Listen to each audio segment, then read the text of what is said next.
semoga kita dapat tambahan ilmu, bisa saling belajar. Saya bisa belajar dari Pak Dahlan, Pak Anton, Pak Edi, dan teman-teman yang lain yang ada di sini, dan bisa terus untuk berbagi. Dan juga nanti tentunya kita akan bisa saling kuatkan perkenalan, silaturahim. Silahkan kalau yang mau sharing lebih banyak masih ada di WhatsApp group juga. Kita ada Great Parenting Group, ada 1 sampai berapa itu grup, silahkan nanti boleh masuk salah satu. Kalau sudah ikuti ini, anggap aja malam ini kita sudah saling sharing, ada materi, ada seminar juga ya, kayak semacam kayak seminar aja yang saat ini. Kalau mau mendalami lagi ya nanti ada kelas-kelas yang berikutnya, silahkan bisa diikuti. Baik Bapak Ibu sekalian, sebelumnya kita akan langsung aja ke paparan, ke bentuk slide yang udah tadi udah sempat. Slide-nya udah bisa tampil Bapak Ibu sekalian? Oke, kalau sudah bisa tampil kita sudah. Baik, kita lanjut. Karena sudah bisa disimak, kita bisa sambil berkenalan Bapak Ibu sekalian. Baik, Bapak Ibu, Ayah Bunda, Papa Mama, karena kotanya saya juga belum sempat satu persatu. Terima kasih sekali kehadiran Bapak Ibu, Ayah Bunda, Papa Mama di Zoom pada malam ini, karena kita dengan sama-sama bahwa kita tahu persis ternyata yang namanya parenting itu sesuatu yang menjadi sangat penting, karena tolak ukur orang tua sukses bukan hanya tentang bagaimana sukses finansial, bagaimana sukses ketika mempunyai usaha yang besar, tapi ternyata anak menjadi salah satu tolak ukur. Jadi kalau misalnya kita memiliki sesuatu yang sudah lengkap, tapi kalau terjadi sesuatu dengan anak, kadang maaf tetangga masih ngomongin kita ini, wah itu sayang ya, orangnya bagus, pejabat baik sebenarnya, tapi sayang banget anaknya gini. Ada lagi nanti yang bisa ngomong, itu kan orang kaya gini-gini, ya sayang anaknya nggak diperhatikan, hidupnya sama pembantu aja misalnya. Bisa terjadi seperti itu hanya karena sedikit hal kaitan dengan anak kita. Mohon izin Pak Ibu sekalian, Mama Papa, Ayah Bunda sekalian, ini perkenalan diri dari diri saya Yan Subianto. Saya mendirikan NLP Smart Indonesia dari sejak beberapa tahun yang lalu, sejak tahun 2003 ketika saya sudah mulai berkancah di dunia NLP, dan melanjutkan sampai dengan hari ini saya masih juga eksis di dunia NLP, konsultan HRD, dan beberapa bidang yang lain ya, konsultan bisnis, dan saya mendirikan PT Cuat Barokah Sejahtera. Di dalam Cuat Group kita ada Cuat Consulting, mewadahi konsultan manajemen, bisnis code, personal code, dan lain-lain ada di Cuat Consulting. Kita ada NLP Smart Indonesia, jadi memberdayakan beberapa hal terkait dengan pikiran bawah sadar dengan berbagai macam materi-materi yang kaitannya dengan pengembangan pikiran, mind, mental, ini kita wadahi dengan NLP Smart Indonesia. Kita juga ada Umah Terapi sebagai salah satu klinik kita, dan kita juga ada bentuk dari Cuat Solusindo, itu beberapa divisi kita. Cuat Solusindo itu menyediakan program untuk kasir, sekolah, pertokoan, program untuk perusahaan, HR, dan lain-lain. Kita ada di sana, website. Jadi kita godok para program-programmer untuk menciptakan program-program yang bisa diterima dengan mudah dan murah oleh masyarakat Indonesia. Alhamdulillah sampai hari ini masih berjalan, tentang buatan website dan lain kita masih berjalan sampai dengan hari ini, dan banyak klien yang masih mempercayakan kepada kami di Cuat Solusindo.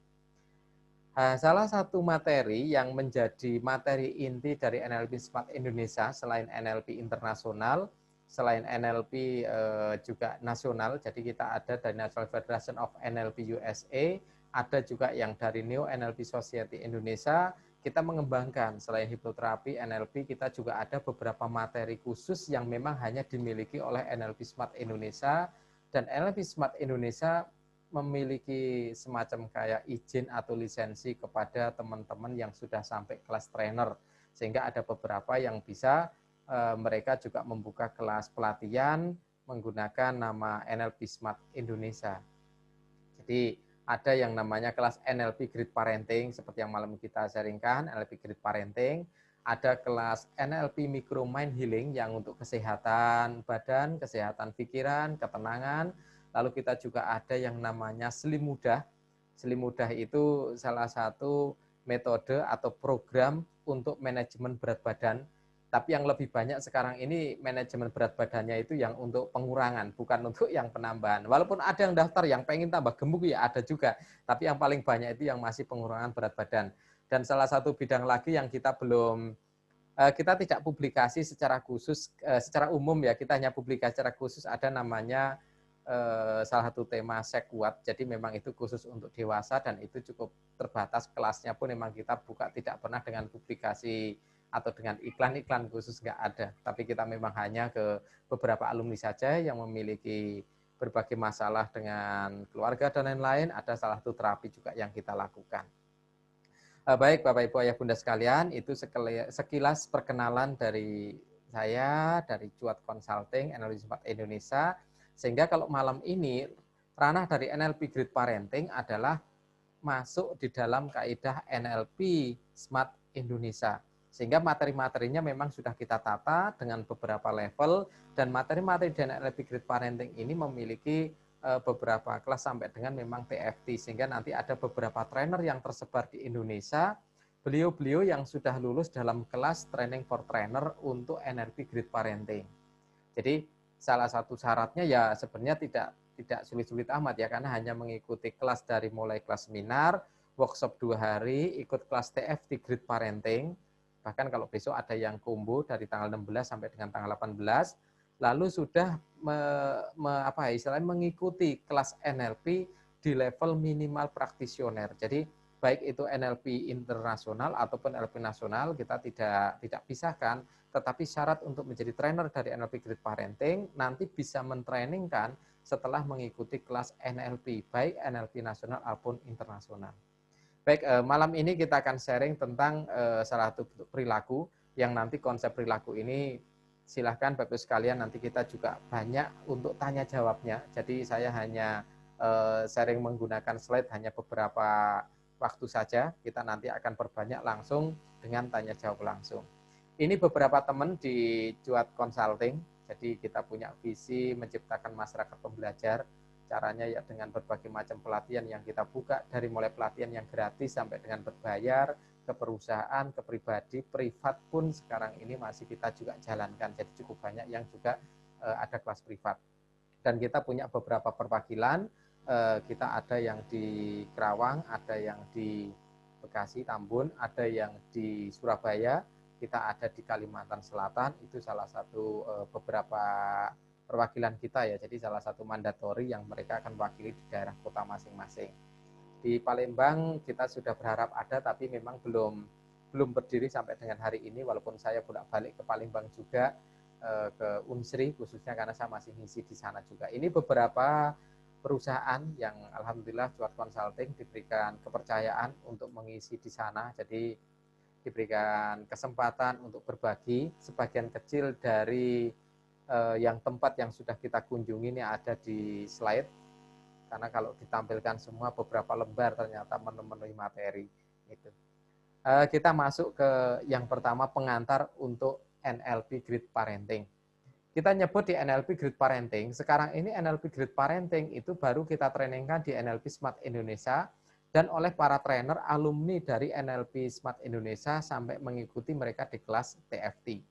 Salah satu progres yang sekarang kita jalankan, NLP Great Parenting itu nanti akan bersertifikasi dari Malaysia, dan ada progres berikutnya insya Allah dari USA, karena nanti kita sedang berusaha bagaimana supaya nanti suatu saat NLP Great Parenting ini akan masuk ke dalam salah satu kurikulum di tempatnya National Federation of NLP USA. Ini salah satu target memang yang kita upayakan setelah kita jalankan. Jadi sebelum ini berbentuk menjadi kelas, kita sudah jalankan kelas-kelas keliling yang modelnya gratis ke sekolah dan lain-lain sejak ya sudah 6 tahunan berjalan. Setelah 6 tahun berjalan kita mulai menulis buku. Setelah ada buku dan lain lebih luas lagi, kita membuka kelas pelatihan untuk trainer, sudah berjalan sekitar 3 tahun ini. Jadi at least kita sudah hampir 9 tahun berjalan NLP Great Parenting ini. Dan ini sudah berkembang ke beberapa daerah, tetapi memang masih kita perlu bantuan banyak sekali trainer-trainer dari NLP Great Parenting, yang nanti beliau-beliau akan terus menyampaikan bagaimana kaidah-kaidah di dalam proses parenting menggunakan teknik-teknik NLP. Di dalam NLP Grid Parenting ini menggunakan salah satu dasar yang kita pakai, ada materi-materi yang dari buku 21 hari lejitkan potensi anak. Sekarang untuk buku 21 hari lejitkan potensi anak sudah cetakan ketiga. Sepertinya ini sudah mulai akan naik ke cetakan keempat karena untuk beberapa cetakan ketiga kayaknya sudah ada di pasaran, sudah hampir habis, stok sudah kosong. Ini sudah mau lanjut ke cetakan yang keempat. Dan materi dari NLP Grid Parenting berbasis dari NLP, Neuro Linguistic Programming, lalu juga berbasis tentang hipnoterapi, dan dasar yang paling banyak ini sudah saya tuliskan di dalam buku 21 hari lejitkan potensi anak. Dan ada beberapa level atau kita membuat semacam kayak kelas-kelas yang memang sudah kita buat khusus. Jenjang pengajaran di NLP Smart Indonesia ini ada dari level basic parenting, ini 4-6 jam seminar. Ini kalau seminar tatap muka, kita sekarang ini banyak seminar dengan metode Zoom yang seperti ini, baik yang berbayar ataupun yang memang kadang-kadang kita ada yang kelas yang free, yang gratis, ada kelas kita berbayar, ada kelas yang untuk donasi pulsa, bahkan ada kelas yang model wakaf. Jadi Bapak Ibu sekalian, ayah bunda, kalau ada tetangga, ada teman pengen mengikuti yang mode wakaf juga bisa. Saya ada pondok pesantren, ada di daerah pegunungan sana. Jadi kita juga kembangkan pondok pesantren untuk santri wirausaha. Kalau ada yang hendak wakaf untuk ikut donasi, misalnya 1 ekor kelinci untuk menjadi peternakan kita di sana, itu juga bisa mengikuti pelatihan dengan metode itu. Dan Cuat Consulting juga ada program pembagian Al-Quran, wakaf Al-Quran ke seluruh Indonesia. Kemarin terakhir kita kirim ke Jambi, ada ke Probolinggo, ada yang ke Klaten. Baru kemarin hari juga ke Pondok Gede, Jati Bening, Bekasi. Jadi kita memang ada program yang rutin, sehingga kalau ada peserta pelatihan yang mengikuti kelas di Cuat Consulting, insya Allah sebagian dari biaya untuk masuk kelas itu sudah teralokasikan memang untuk kegiatan program, beberapa yang untuk CSR. Bukan hanya itu aja, juga ada berbentuk nasi bungkus, ada berbentuk, jadi memang bersifat, ada yang bersifat ke arah pondok pesantren, ada yang sifatnya memang universal. Nah, ini beberapa kegiatan kita di Cuat Consulting. Dari basic parenting ini, ketika dia sudah masuk kelas basic, nanti bisa masuk ke kelas expert terapis. Jadi menjadi seorang konsultan ringan. Jadi dia menguasai teknik-tekniknya, menguasai bagaimana tentang materi-materi, sehingga nanti bisa, ya paling tidak kalau ada tetangga curhat tentang anak, sudah memiliki dasar-dasar pengetahuan yang bisa digunakan untuk berbagi. Kalau ada di tempatnya kumpulan RT, ibu PKK, di mana berkumpul sana ada curhat dengan bagaimana tentang putra dan lain-lainnya. Alhamdulillah kalau sudah mengikuti workshop 2 hari untuk NLP Grid Parenting, sudah cukup banyak jawaban-jawaban dari banyak keluhan-keluhan yang sering disampaikan oleh ayah bunda, Bapak Ibu sekalian di berbagai tempat ya, karena ini sudah ada beberapa materinya. Kalau nanti sudah mengikuti expert terapis di kelas expert yang 2 hari workshop, nanti bisa ikut kelas namanya kelas TFT, sehingga nanti ketika lulus sudah menjadi seorang trainer pemula. Trainer pemula ini sudah memiliki hak untuk membuka kelas parenting di kelas seminar ataupun di kelas terapi. Tetapi masih kita dampingi, setelah beberapa kali buka kelas baru kita akan total untuk mandiri, sehingga saya secara pribadi dan tim master yang ada di NLP Smart Indonesia tidak pantau lagi karena sudah memiliki kemampuan atau kapabilitas yang memang dimungkinkan untuk mentransfer tentang NLP Grid Parenting dimanapun, di kota manapun. Kalau sekarang ini baru di Indonesia dan Malaysia. Kalau sudah beberapa kali mengadakan kelas yang di trainer pemula ini sudah membuat kelas seminar, sudah kelas workshop dan lain-lain, akan lanjut lagi nanti akan menjadi kelas trainer madya sebelum masuk menjadi seorang master trainer. Di trainer madya ini nanti sudah ada beberapa uji, sehingga kita juga akan semacam kayak menanyakan ulang kepada para peserta dari trainer ini, bagaimana kecukupan materi yang sudah dideliverikan, bagaimana kualitasnya dan lain-lain, sehingga nanti bisa diangkat menjadi trainer madya setelah melakukan beberapa kelas dalam waktu 1 tahun terakhir. Jadi itu menjadi syarat. Nah, ada syarat-syarat khusus menjadi trainer madya sampai dengan menjadi master trainer. Setelah jadi trainer madya, nanti bisa mengikuti camp khusus untuk menjadi seorang master trainer, sehingga nanti akan bisa mengajarkan orang lain, bukan hanya sebagai seorang expert NLP Grid Parenting, tapi bahkan untuk menjadi seorang trainer. Ini beberapa jenjang pelatihan, dari mulai basic parenting sampai dengan kelas trainer madya, sampai dengan master trainer. Jadi memang ada beberapa level pelatihannya. Di kelas seminar ini banyak yang free, ada yang berbayar lah, ini macam-macam. Jadi ada praktisi, ada yang trainer. Kalau praktisi ini berarti dia sudah mengikuti kelas expert dan terapis yang 2 hari workshop. Kalau trainer minimal sudah mengikuti sampai 2 hari workshop untuk TFT. Syarat di trainer itu yang saya sampaikan di awal, harus NLP practitioner atau hipnoterapis, dan dia syukur-syukur istilahnya lebih bagus lagi kalau dia sudah memang biasa memberikan materi seperti guru, dosen, memang trainer dan lain-lain, atau coach atau apapun lah ya sebutannya, inspirator, karena macam-macam, ada yang nyebutnya motivator dan lain-lain. Baik Bapak Ibu sekalian, ayah bunda, papa mama, semoga dalam keseharian diberikan tetap kesehatan, kelancaran aktivitas, dan malam ini bisa mengikuti dengan badan sehat, dengan lebih nyaman. Baik, ini salah satu dasar di tempatnya NLP Grid Parenting. Jadi ada namanya konsep dasar perilaku. Yang pertama, perilaku itu berasal dari yang namanya kumpulan memori atau pikiran bawah sadar. Nanti kita akan masuk ke dalam ranah pikiran bawah sadar. Kalau kita mendengarkan ada beberapa orang yang menyampaikan. Halo, ya Pak Dahlan? Iya, kresek. Ada kresek. Baik, sekarang sudah cukup jelas? Koneknya mungkin. Halo, sudah cukup jelas? Coba yang lain, kalau saya kresek suaranya. Untuk yang lain, Bapak sekalian, boleh koreksi suaranya? Jelas. Cukup jelas ya? Baik. Sinyal berarti. Oke, untuk konsep dasar parenting, ini kaitannya dengan kondisi transmind. Jadi transmind sendiri nanti akan saya jabarkan sedikit, kita sharingkan. Kok kenapa sih bisa konsep dasar parenting itu dari pikiran bawah sadar? Dari isinya sebuah otak atau pikiran memori yang terkumpul di sana. Jadi sering kita mendengar ada teko, kalau kita isi air teh, ketika dituang ke cangkir, maka yang keluar air teh. Kalau dalam teko kita isi dengan air kopi, maka ketika dituang ke dalam cangkir juga akan keluar air kopi. Sehingga kalau ada teko berisi dengan air bening, kalau dituang keluarnya air jahe, itu tekonya mahal sekali, bunda sekalian. Kenapa? Enggak perlu pakai tambahan, sudah keluarnya jahe, cukup masukkan keran dari air dari keran, masukkan keluar jahe, gitu. Mahal itu nanti tekonya, gitu. Luar biasa itu.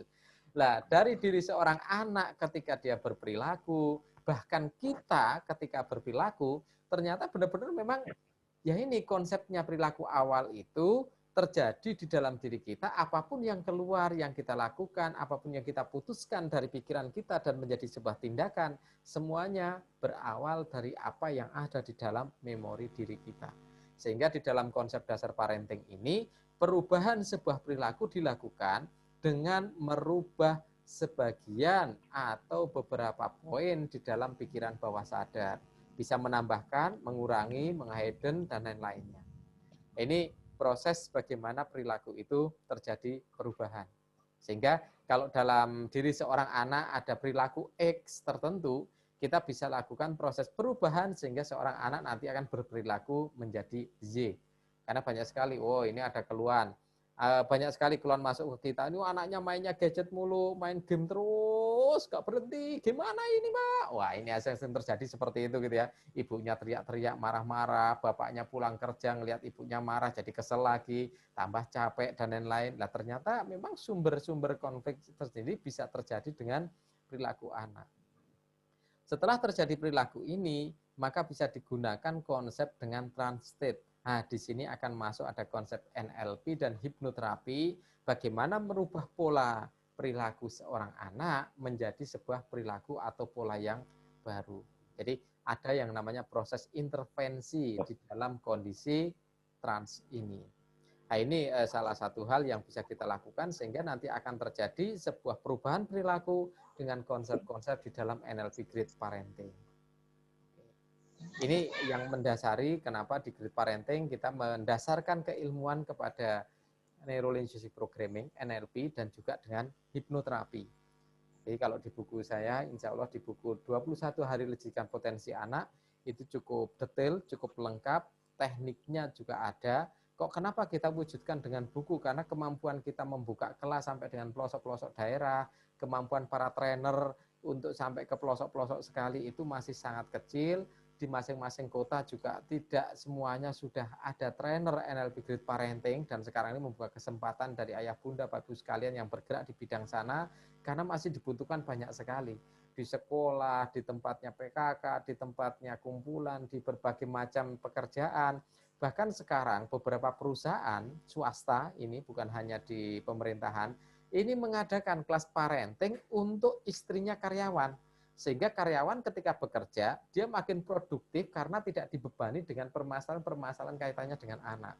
Sehingga istrinya di rumah diundang ke perusahaan, mereka belajar tentang parenting, mereka belajar mengatasi permasalahan-permasalahan yang ada di rumah, diharapkan oleh manajemen perusahaan, nanti si ayah, si bapak, si papa ini ketika bekerja, dia bisa dengan productivity yang lebih tinggi karena dia sudah bisa terlepaskan dari beban-beban stres-stres yang terjadi karena problematika tentang parenting.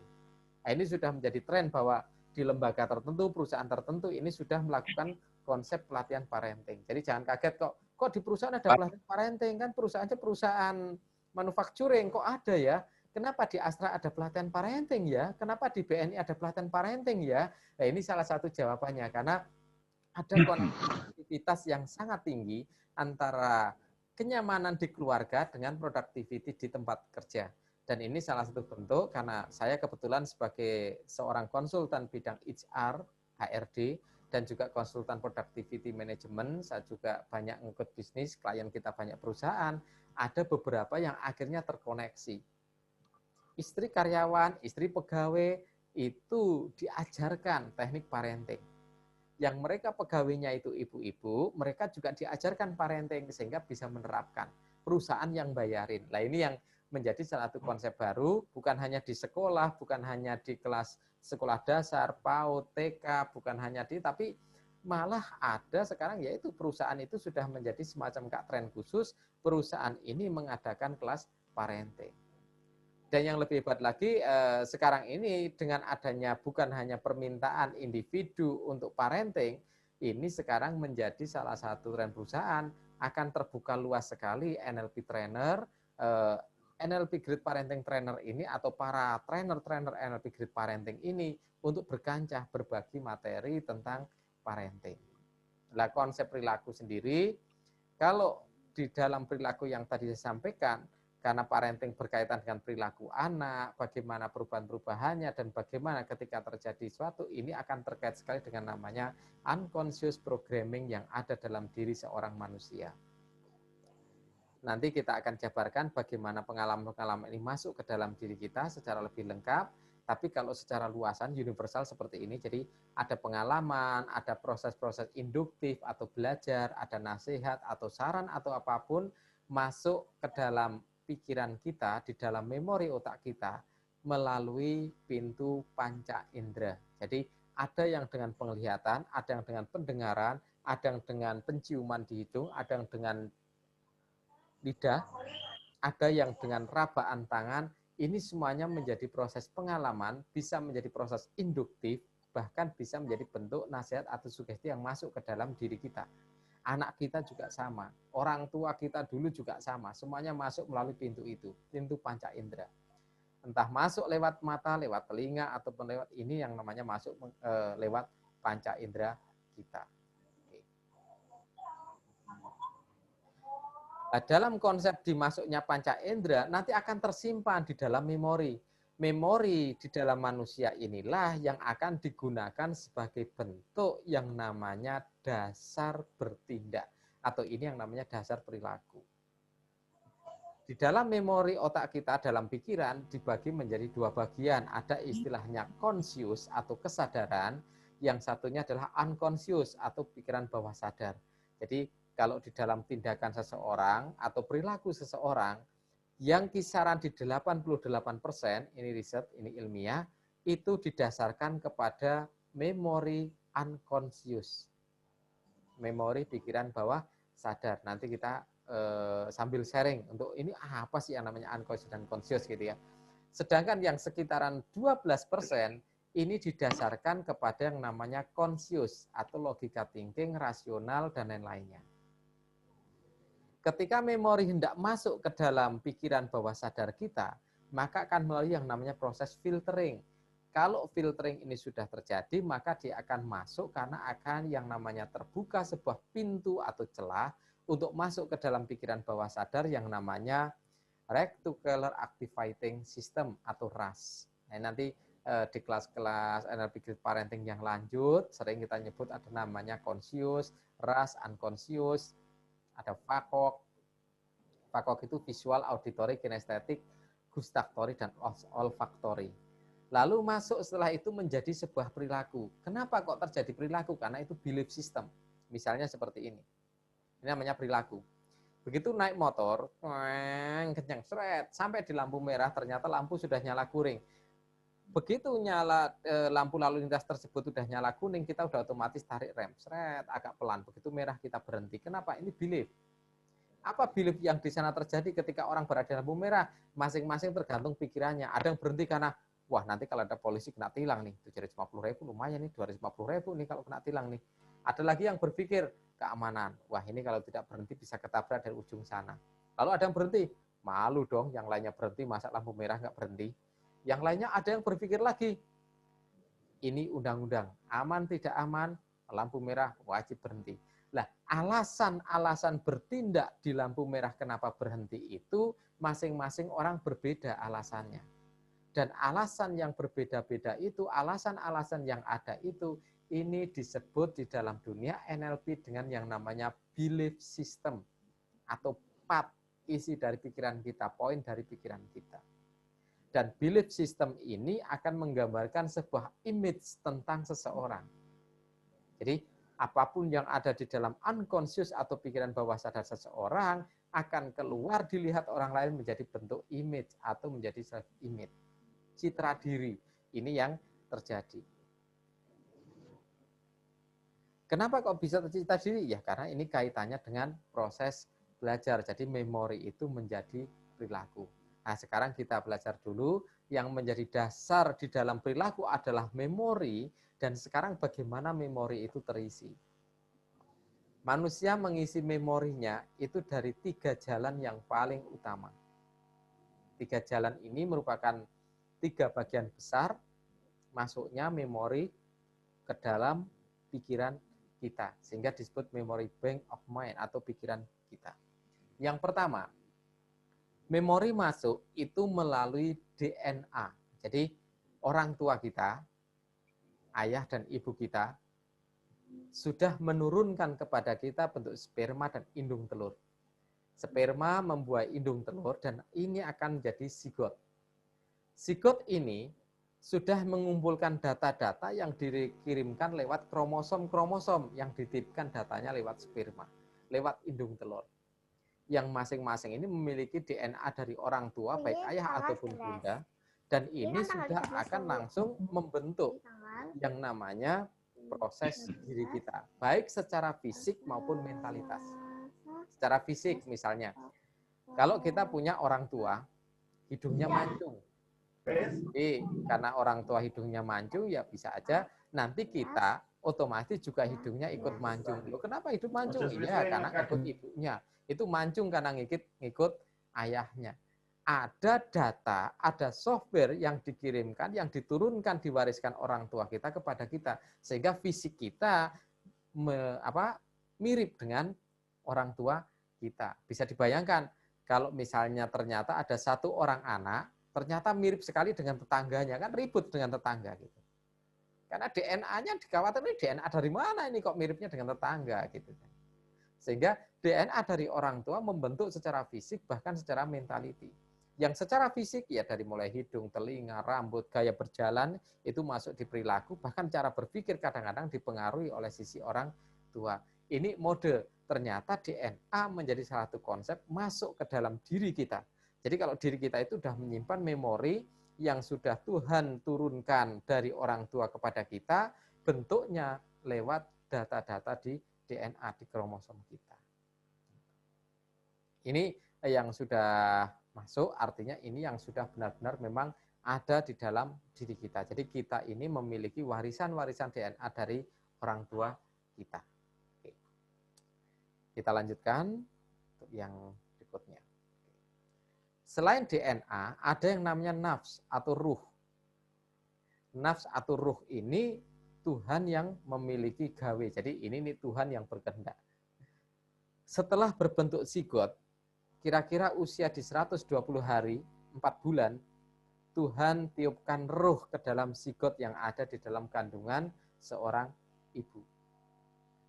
Zigot ini sudah berisi ruh, berkembang. Ruh yang Tuhan turunkan, yang tiupkan kepada diri kita pada waktu jadi zigot, kepada anak-anak kita, kepada manusia siapapun yang waktu menjadi zigot, ya, ini membawa sebuah materi-materi keilmuan dari yang maha ilmu, dan ini banyak sekali. Ada program yang namanya software sebagai operating sistemnya manusia yang sudah dimasukkan melalui zigot ini.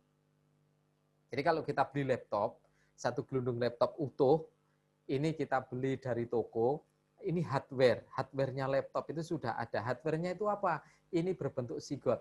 Jadi sel yang tumbuh dari proses pembuahan, sel sperma kepada indung telur, ini menjadi hardware-nya kita.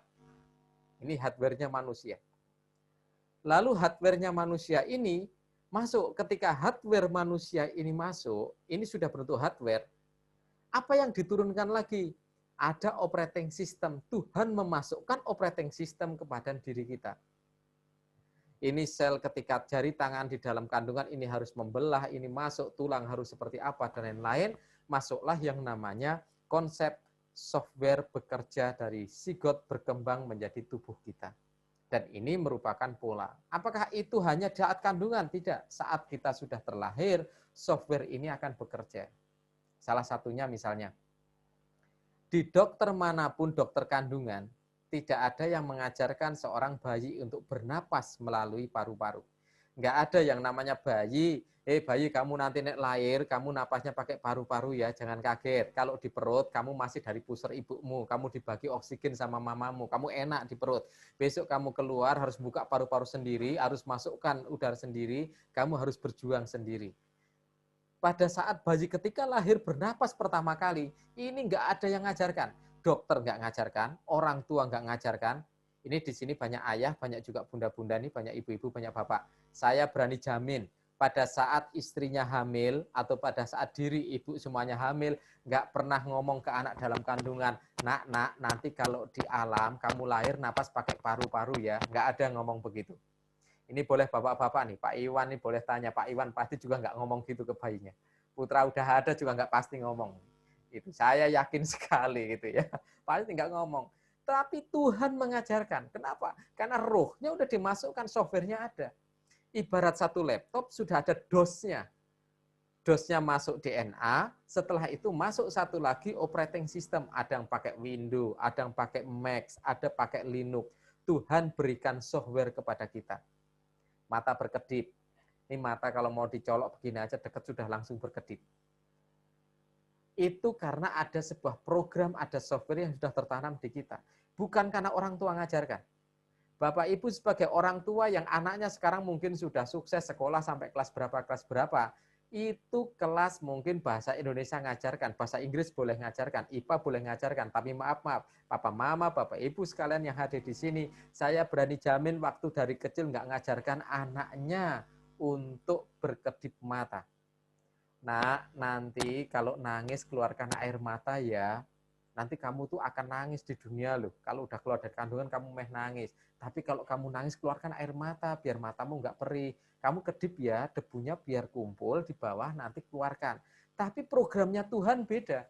Tuhan sudah punya program khusus. Kalau siang hari matanya kotor, berbagai macam mata ini kotoran masuk ke dalam diri kita, ke dalam mata kita, naik sepeda motor, berjalan, olahraga, naik mobil, bak terbuka atau apapun, Tuhan programkan ketika jam tidur nanti, Tuhan sudah langsung kumpulkan itu kotoran, keluarkan nanti menjadi kotoran di mata. Kotoran masuk di telinga, Tuhan sudah program. Bahkan kita nggak bisa. Bapak Ibu sekalian nggak bisa ngumpulkan debu kecil-kecil di mata ini, dikumpulkan dengan cotton bud, dikumpulkan disapu gitu, nggak bisa. Tapi Allah Tuhan sudah memberikan program. Ini yang namanya konsep ruh. Jadi manusia terdiri dari konsep ruh, dari konsep DNA, dan ini menjadi software, menjadi operating system yang berjalan di dalam diri kita. Ini luar biasa sekali. Jadi orang tua yang tidak ikut dalam kaitan-kaitan untuk softwarenya, paru-paru bergerak harus bagaimana, jantung berdetak harus bagaimana, usus harus bagaimana, orang tua tidak ikut campur, guru tidak ikut campur, tapi ini Tuhan yang punya software dimasukkan ke dalam diri kita. Yang ketiga, masuknya software sudah ada di dalam core of memory kita. Saya sering menyebut kalau di dalam pelatihan-pelatihan yang namanya NLP, hipnoterapi, pelatihan bawah sadar atau yang lainnya, saya selalu nyebut yang namanya nafs atau ruh itu membawa keilmuan yang banyak sekali. Seperti Tuhan memasangkan chip kepada kepala kita, langsung masuk begitu saja, ilmu langsung diturunkan begitu saja, dan langsung terjadi proses software. Jadi kalau kita sudah punya laptop, sudah ada DOS-nya, ada operating system-nya, lalu kita sudah pasang Windows, misalnya kita beli punyanya Bill Gates, atau kita beli punyanya Mac, Apple gitu, atau kita beli yang open source, kita pakai Linux misalnya, atau kita pakai yang lain lagi, karena banyak sekali mungkin dengan Android dan lain-lain, itu merupakan yang namanya software. Software ini merupakan bentuk yang bisa masuk begitu saja untuk menerima hal yang lainnya. Jadi kalau kita sudah punya Windows, sudah punya Linux, pakai Mac, bisa diisi. Oh, ini ada pengolah kata, ada Word, ada Microsoft Word, ada ini yang namanya pengolah untuk data, ada spreadsheet-nya, ada yang untuk olah gambar, bisa dimasukkan Corel Draw, bisa dimasukkan untuk gambar teknik, AutoCAD, bisa dimasukkan dengan Photoshop, bisa dimasukkan untuk muter musik. Manusia yang sudah berisi software nanti bisa memasukkan berbagai macam materi, pengalaman, keilmuan, pembelajaran, skill, atau apapun. Ini yang disebut dengan pengalaman dan pembelajaran. Jadi diri kita, anak kita, orang tua kita, semuanya memiliki yang namanya kondisi nafs atau ruh yang sudah tertanam, DNA, dan yang berikutnya yang ketiga adalah pengalaman dan pembelajaran. Jadi ini tiga hal pokok bagaimana seorang manusia ketika bertindak, yang paling mendasari adalah ruh, DNA, dan pengalaman pembelajaran.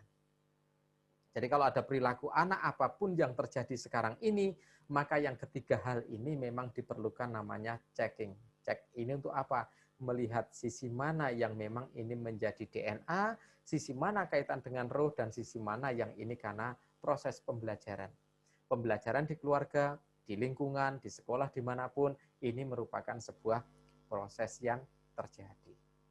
Baik, Bapak Ibu sekalian, bagaimana letaknya? Nah, sekarang kita belajar letaknya dari proses yang namanya pembelajaran.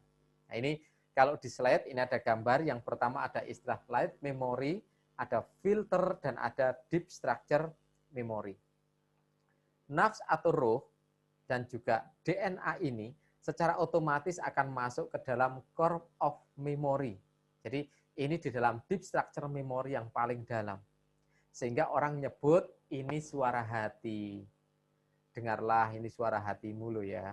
Ini hati yang paling dalam. Disebut dengan hati yang paling dalam itu bukan hati yang liver, tapi ini titipan Tuhan yang berbentuk software, yang bisa untuk merasakan, bisa untuk empati, bisa untuk melakukan proses apapun yang ada dalam diri kita, bahkan software-software kita. Software ini berpengaruh sekali di dalam diri kita. Ini berada di dalam core of memory. Jadi ada software yang paling luar biasa di core of memory. Kapan bisa kontrol bekerjanya? Dia bekerja di dalam diri kita baik secara fisik ataupun secara ruhiah. Secara fisik misalnya, kita misalnya makan. Tadi mungkin habis sholat maghrib makan malam. Pada saat makan malam, kita makan menyuap 1 sendok demi sendok, bahkan kita minum 1 seteguk air pun, kita hanya bisa kontrol hanya sampai dengan di batas tenggorokan sini aja. Setelah makanan turun dari tenggorokan ke bawah, kita tidak punya kontrol sama sekali.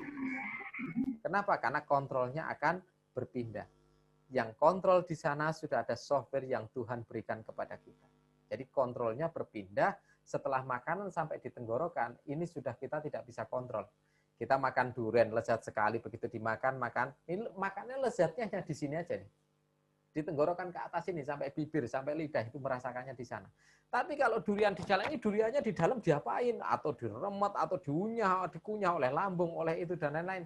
Sampai dengan usus halus, sampai diserap nutrisinya, kita nggak menyadari. Dan kita nggak tahu, ini maaf, maghrib tadi ada yang sempat makan daging ayam, maghrib tadi, makan malam sama daging ayam gitu, atau makan steak, atau burger, atau ubi, atau singkong, yang maghrib tadi. Sekarang boleh dicek kira-kira ini posisinya sudah sampai di lambung, usus mana, atau di bagian mana gitu, kita nggak bisa ngeceknya. Harus datang ke lab, harus di ronsen sampai ketahuan. Kenapa terjadi gitu? Karena memang itu kuasa Tuhan ketika kita masih hidup. Nanti akan dibalik kekuasaannya. Pada saat sekarang ini, kita punya kuasa untuk kontrol dari mulai mulut sampai dengan tenggorokan. Tapi ketika akhir hayat nanti pada saat kematian, khusus untuk beberapa Bapak Ibu sekalian yang muslim, maka kontrol yang namanya tenggorokan ke atas hanya pada diri zat yang paling mulia, rajanya raja, Tuhan. Kenapa? Kalau di muslim diajarkan taubatan terakhir ketika seorang akan akhir hayatnya akan meninggal, maka kontrol batas terakhir yang orang bisa kontrol hanya sampai tenggorokan. Karena taubatnya diterima kalau nafas atau ruhnya masih berada di bawah tenggorokan. Kalau hidup sekarang ini, kita makan seperti sekarang ini, kita kontrol sampai tenggorokan, mulut sampai tenggorokan kita kontrol. Tapi kalau nanti pada saat menjelang kematian, maka yang kontrol dari tenggorokan sampai dengan mulut, kita yang kontrol. Tuhan yang kontrol, maaf, sudah kebalikan. Kenapa? Di akhir sesi, ketika nanti akan berpindah alam lagi. Jadi ini salah satu yang memang kita harus menyadari, oh ternyata nanti sekarang ini yang menjadi kontrolnya Tuhan dengan software yang ditanamkan, justru nanti menjadi kontrolnya kita. Ketika roh yang sudah ditiupkan pada saat kita berwujud zigot, umur zigot kita 4 bulan, ketika nanti ruhnya dicabut, kita akan merasakan bagaimana ketika dari ujung ibu jari, naik ke atas sampai dengan mata kaki, naik sampai ke lutut, sampai ke pertengahan antara paha, sampai di paha atas ditahan ruhnya di sana agak lama, sampai dengan batas perut agak lama lagi. Kenapa agak lama di sana? Proses pencabutan ruhnya menjadi lama karena Tuhan memberikan kesempatan siapapun manusia, mereka diberikan kesempatan taubat sehingga ruhnya ketika dicabut dari kaki ke atas sampai dengan paha itu cepat, tapi ketika paha ke atas sampai dengan di tenggorokan ini itu lama. Sehingga kalau ada orang yang matinya sulit, ya sering ada ungkapan matinya sulit dan lain-lain, itu rata-rata ruhnya sudah di sekitaran sini. Masih ada kesempatan taubatnya. Ini Tuhan memberikan waktu yang panjang. Tapi kalau dari kaki sampai ke atas, sampai dengan ke bagian paha, itu cepat. Makanya kalau di rumah sakit, kalau nungguin orang sedang sakaratul maut menjelang kematian, yang dicek mana suhu badan yang sudah dingin mana. Dokter pun melihat demikian. Dicek dari telapak kaki dulu, dari bagian jempol dulu, bagian bawah mata kaki, naik ke atas ke tempatnya betis atau ke tempatnya atas, lihat ke bagian lutut, dicek lagi suhunya sampai dengan paha, baru cek ke atas lagi. Kenapa? Titik kematiannya berangkat dari paling bawah, dia menjalar ke sebelah atas. Dari kaki, ujung kaki sampai dengan paha itu cepat, sementara dari paha sampai dengan pusar, sampai dengan ke atas agak lama, karena ada waktu taubatan. Ketika ruhnya dimasukkan dulu tidak berasa, karena berwujud zigot, ketika dicabut baru akan ada rasanya luar biasa. Kenapa? Orang yang beriman sekalipun merasakan sakit. Ini kaidahnya dari ruh. Jadi yang sekarang kita sadari itu kita kontrol bagian mulut kita sampai tenggorokan dan lain-lain, tapi nanti Tuhan yang akan kontrol ketika sudah sampai di masa yang berikutnya. Nafs atau ruh yang masuk ke kita. Yang berikutnya DNA yang masuk. Seorang juragan tahu, dia giling delai, diolah jadi tahu dan lain-lain, dia akan memasukkan DNA kepada anaknya. Kadang-kadang anaknya nggak pakai belajar, ngelihat sudah langsung pinter bikin tahu karena orang tuanya pinter bikin tahu. Nah ini terjadi, DNA masuk dalam deep structure anak. Jadi sifat-sifat orang tua, watak-watak orang tua, bentuk fisik orang tua, bahkan sampai dengan mbahnya, sampai mbah buyutnya, itu akan masuk kepada anak kita. Konon DNA sudah mulai menghilang nanti ketika sudah sekitar 7 turunan, sehingga DNA sudah mulai semakin lemah, semakin tidak ada ikatan. Sehingga kalau di Indonesia kebanyakan orang mengenal dengan sampai turunan ke-7. Jadi kalau sudah turunan ke-7, yang ke-8 itu dianggap sudah bukan turunan lagi. Jadi kalau atasnya sana darah biru, tapi sudah sampai turunan ke-8, sudah darahnya nggak biru lagi. Kalau disilat sudah merah lagi warnanya. Karena sudah bukan darah biru lagi, yang darah biru sampai turunan ke-7. Nah, kaidahnya di 7 kenapa? Karena DNA-nya pun mulai melemah. Sudah hampir tidak ada kaitan untuk DNA-nya. Sudah seperti DNA yang baru. Perjalanannya bagaimana? Ketika fisik ini sudah masuk DNA, masuk ke fisik berupa zigot atau janin, lalu nafsnya dimasukkan, lalu dia hidup, setelah itu lahir berada di dunia, nanti akan dipisahkan lagi antara zigot dengan ruh yang tadinya ditiupkan, akan mulai berpisah. Pisahnya bagaimana? Fisik yang hasil dari zigot atau janin yang berkembang menjadi fisik kita akan dikuburkan di pemakaman, di kuburan sana. Sedangkan nanti ruhnya akan ditempatkan di alam penantian, di tempatnya alam kubur, tempatnya ruh. Di fisik kita masih ada satu data yang kuat sekali yang nanti akan dikembalikan, sehingga ketika manusia meninggal, manusia ini mati, masih ada satu ruas di tulang ekor yang itu akan sangat kuat sekali. Bukan mendekati keabadian, tapi akan sangat kuat sekali. Dan itu ketika nanti suatu saat ketika dipanggil lagi, maka data di sana akan mengumpulkan daging-daging kembali, mengumpulkan apa yang sudah terjadi, sel-sel kita terkumpul kembali, dan sel ini membawa data-data. Dan data-data inilah yang nanti akan bersaksi.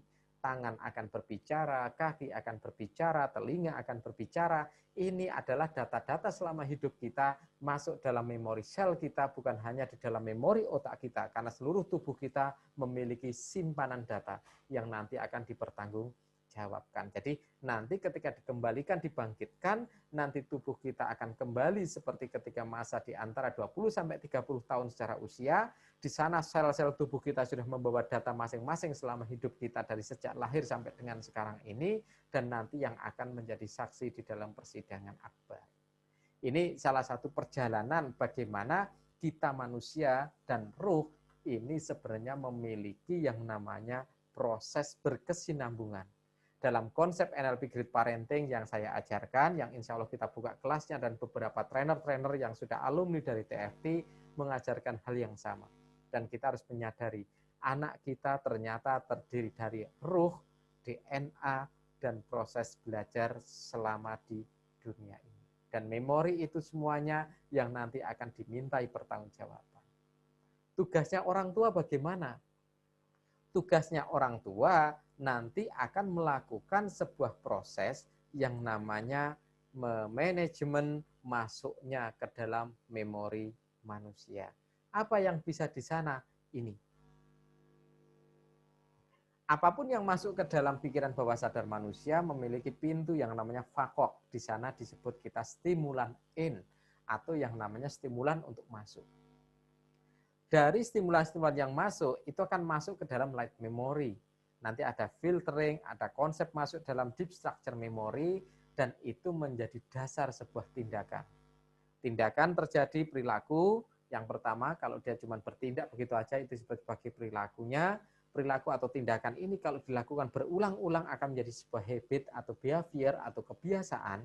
Kalau habit atau behavior atau kebiasaan ini dilihat oleh orang lain, maka orang lain akan melabeli atau akan menamakan, mencintradirikan seseorang. Ini yang disebut sebagai image seseorang atau people image. Nah, kalau image ini sudah ada, human image ini sudah masuk, maka akan terkait sekali dengan nasib diri seseorang. Jadi, misalnya kita punya tetangga itu rajin banget ke masjid. Subuh ke masjid, zuhur ke masjid, asar ke masjid, maghrib ke masjid, isya ke masjid. Tiap hari rajin ke masjid, kegiatan masjid ikut terus. Karena kita melihat setiap hari, kita melabeli, oh dia itu orang alim. Dia itu orangnya rajin banget ke masjid. Kenapa kita sebut dia sebagai orang rajin ke masjid, orang alim, orang yang beriman, orang yang baik, dan lain-lain? Karena kebiasaan dia yang rutin ke masjid. Lalu ada orang yang ramah. Orang tiap kali ketemu dengan orang lain senyum dengan sangat bersahaja, dengan baik, senyumnya menebar dengan begitu ikhlas, senyumnya manis dilihat oleh orang lain, ketemu di mana tersenyum dan lain-lain. Apa yang terjadi di sana? Orang akan melebeli dia sebagai, oh dia orang yang ramah, dia orang yang murah senyum.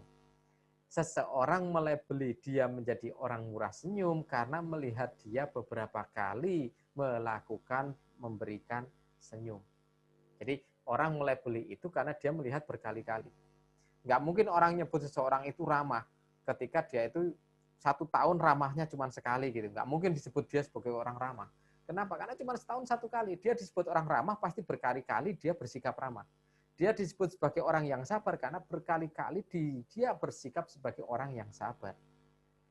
Karena labeling yang orang lihat ini frekuensi. Semakin sering dilihat, semakin terlihat, maka akan disebut sebagai sebuah label.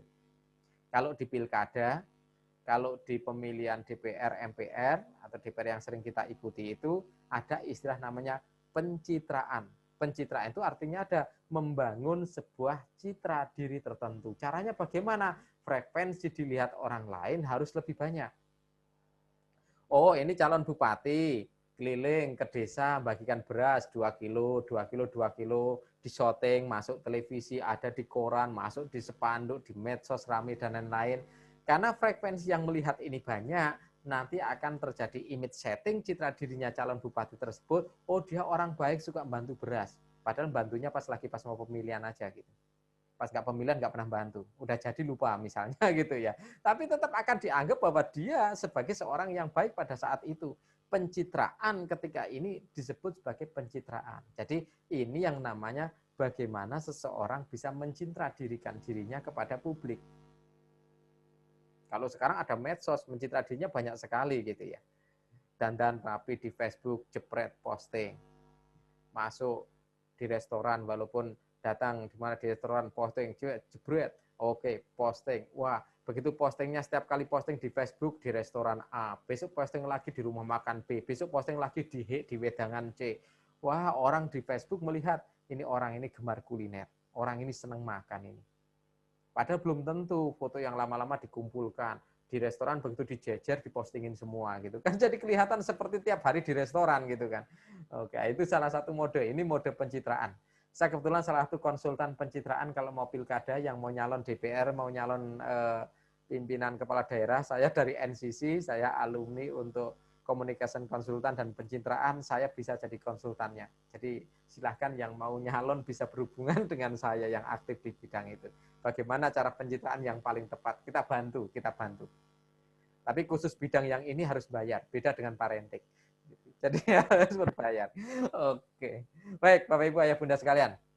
Nah, sekarang sebelum kita lanjutkan ke bagaimana tentang perilaku lebih khusus, sampai dengan nanti silahkan kita boleh sharing-sharing. Kalau ada yang mau ditanya-tanyakan, kira-kira ini hampir 45 menit saya paparkan. Bapak Ibu sekalian, silahkan kalau ada pertanyaan boleh dibuka mic-nya, bisa nyampaikan, dan nanti insya Allah kita bantu. Kalau saat ini belum terbantu, nanti akan silahkan boleh chatting ke WhatsApp saya. Mungkin ada detail-detail secara khusus yang bisa kita berikan. Silakan Bapak-Ibu sekalian yang ada mau pertanyaan-pertanyaan yang mau disampaikan atau ada yang mau menambahkan diizinkan, monggo silakan kita sharing-sharing juga. Nanti sekitar jam 10 kita sudahi untuk acara ini supaya tidak terlalu larut malam. Besok pagi mungkin masih ada yang bekerja dan lain-lain gitu. Silakan Bapak-Ibu sekalian. Silakan dari Pak Iwan, dari ada Pak Dahlan Asda, ada Pak Ahmad Berkah, ada Ibu Sutarmi, Pak Bambang, Pak Dede, Bu Maya, Pak Khairul Anam, Mbak Ratna, Pak Bagas, Mbak Dina, Mbak Mitri, Pak Mufi, Pak Aliful. Silahkan kalau ada mau ditanyakan kaitannya dengan ternyata dasar perilaku seseorang bisa bertindak, bisa berperilaku itu dasarnya seperti ini toh isinya gitu. Ya Ustadz Yan, mau tanya Ustadz. Monggo. Wah, saya kalau dipanggil Ustadz Pinsan belum levelnya ini. Belum makomnya. Jadi belajar NLP kayak gitu harus sama apa? Sama ilmu agama menyimpang deh tadi ya. Insya Allah tidak ada penyimpangan. Dulu sebelum saya mengajarkan NLP sehingga saya mengajarkan dan buka kelas, saya sudah mentasiskan ke alhamdulillah ke beberapa kiai dan saya menyampaikan dari beberapa detailnya. Di kelas hipnoterapi juga sama. Di kelas hipnoterapi ada beberapa yang sifatnya ragu-ragu dan tidak diajarkan di kelas kita. Jadi misalnya ada kelas seperti ini. Di hipnoterapi itu ada kelas namanya astral projection. Bagaimana kita seolah-olah keluar ruh kita dan melihat orang ke tempat lain yang jauh. Saya tidak mengajarkan. Kenapa? Karena ini bisa membawa sebuah pemikiran yang lain. Saya menganggapnya ini sebagai yang abu-abu dan ini saya tinggalkan dari kurikulum di materi saya.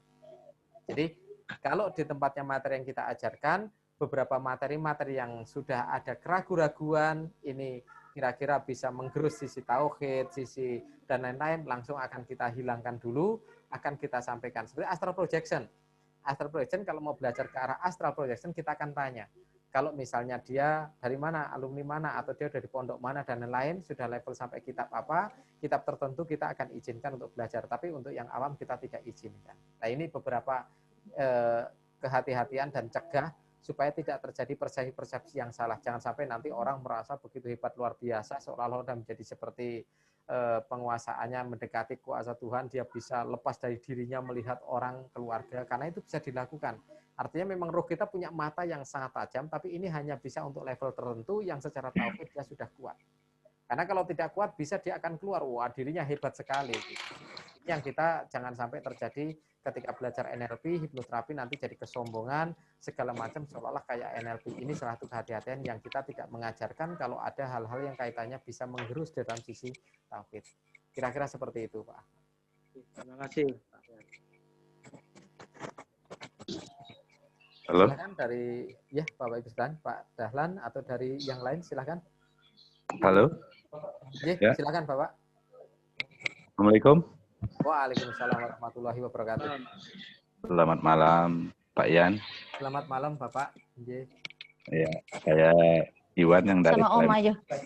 Ayo sama Oma. Oke, silakan Pak Iwan, langsung Pak Iwan. Iya, saya mau nanya Pak. Apakah pemikiran bawah sadar kita itu bisa diprogram ulang, Pak? Buka. Dari pikiran bawah sadar kita, Pak ya? Iya. Oke, baik. Ya, jadi kan program pemikiran bawah sadar kita itu kan tercipta ketika kita masih kecil ya. Iya. Masih anak-anak. Kalau setelah kita dewasa ini apa bisa itu diprogram ulang, Pak? Baik. Pikiran bawah sadar, ini saya sedikit menjelaskan pikiran bawah sadar dulu. Jadi PBS atau pikiran bawah sadar itu endapan-endapan yang masuk ke dalam-dalam. Jadi kalau kita gambarkan, apakah otak kita ada 3 bagian nih. Otak ini ada bagian atas, bagian bawah banget. Sebenarnya tidak seperti itu, tapi hanya sebagai metafora aja. Bahwa pikiran kita itu seperti ada terbagi 3 klaster. Tapi kalau kondisi otaknya ya sama aja. Artinya kondisi otaknya sih tidak ada perubahan. Tidak ada terus otaknya di garis-garis ada tingkat 1, tingkat 2, tingkat 3 gitu, tidak ada. Tetapi dalam konsep metafor pikiran ada yang namanya light memory, bahasa light memory, bahasa deep structure memory, kemungkinan ada di NLP Smart Indonesia aja, sehingga di materi lain mungkin tidak ada. Secara prinsip pikiran bawah sadar itu selalu bertambah. Artinya tidak mengenal ketika dia masih kecil, remaja, sampai dengan dewasa, selalu bertambah terus dan bertambah terus. Sampai dengan kita nanti menjelang di kematian pun itu masih bertambah terus di pikiran bawah sadar. Karena setiap hal yang similar dengan pikiran bawah sadar sebelumnya itu akan langsung masuk ke dalam pikiran bawah sadar. Tetapi kalau ada hal baru, tetapi tidak sesuai dengan memori yang sebelumnya, biasanya akan terjadi proses penolakan. Atau kalau dia masuk, maka akan terjadi proses wait and see, melihat dulu, membandingkan dulu, buktinya apa. Misalnya seperti ini. Ini rumah saya, ini dekat dengan kebun binatang, namanya kebun binatang Satwa Tarung Juruk. Ya, cuman ada beberapa inilah, saya kalau naik sepeda motor nggak nyampe 5 menit juga udah sampai gitu. Apalagi kalau saya gitu.